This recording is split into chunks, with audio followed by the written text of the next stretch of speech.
Right, okay, so to drain this boiler, we've got no drain off on the boiler. So we've drained it from the heating over there for now, but we need to get this water out of this boiler, heat exchanger and the primary pipe work in order to cut these pipes. So we cut the pipes now, even though we've bled all the rads out, it's only bled it from the heating. We haven't bled this primary circuit which comes from the airing cupboard. So a lot of the older boilers, you've got a black iron plug or something like that. So get a bucket, undo that, get your bucket ready.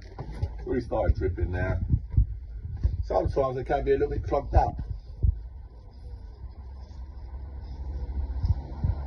So you undo your black iron cap, so you're not getting no water out of there.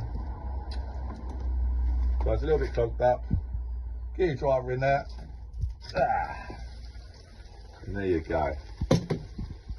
Lovely. So now get the water out of that primary circuit and the heat exchanger ready to, as soon as this is stopped, ready to cut the boiler up.